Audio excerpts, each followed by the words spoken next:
Gusto nyo ba magkaroon ng mataas na points dito sa Undersea Restaurant? So, ang technique ko guys, syempre, pag na-unlock nyo na to lahat guys, punta kayo sa marketing promotion. Hanapin nyo itong increase game time per round, yung tatlong like. So, yan yung parang highest level niya, 30 seconds. Malaking tulong yan. Tapos yung pangalawa, pwede nyo i-stack yung buffs nyo. So, nangyari, mag-login kayo ng 6pm, unlock kayo ng buff. Tapos bukas, pagka-reset ng 4pm, meron ka pang 2 hours para mag-buff ulit, di ba? So, parang 2 buffs. So, pwede rin naman bago mag 4pm, mag-open ka na. Tapos after 4pm, mag-open ka ulit. So,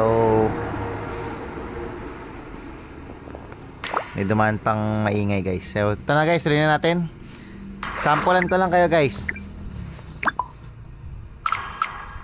Ginawa ko yung cooking time mas mabilis para kita mo yung pizza 1 second lang. Grabe. Pagka pindot mo, yun agad, tuto agad. Pero kung kung mabilis naman kayo mag multitasking guys, ang suggestion ko, gawin nyo yung total incentive na total price for the ay, mali. Tsaka pagka alam yung mag-aalis na yung customer, wag nyo nabigyan, sayang lang. Wala kayong makukuha ng dun. Tulad yan. Wala na, sabay-sabay na tayo guys. Tuloy lang guys, laban lang.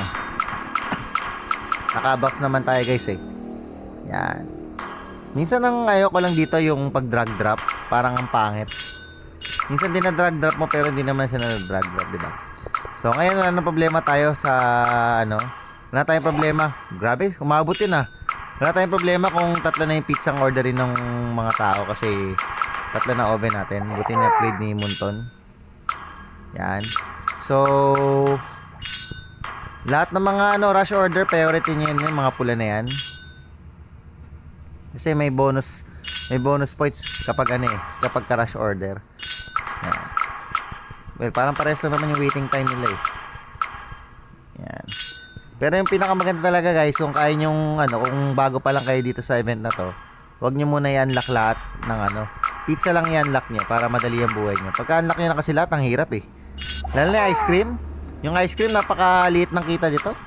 Tapos abala lang siya, ang hirap pa i-drag sa pinakakanto pa. Kung kaya nyo i-unlock yung yung burger, pizza, cola lang, okay na. Huwag na kayo mag-unlock ng iba. Diba? Tapos gumamit kayo ng dalawang daliri guys, para mas marami kayo mapindot yan. Yung maganda kasi sa game time na plus 30 seconds, pag mas mahaba yung game time, syempre mas marami kayo mabibigay na order, di mas malaki nyo. Tapos kahit mabagal kayo, pabor pa rin sa inyo yun. Yun nga lang syempre, kailangan i-unlock nyo muna lahat ng yan? Ipipindot ko. Ayan, so ito may pizza guys, tapos sa french fries, dalawa. Ang bilis diba kung may cooking time buff.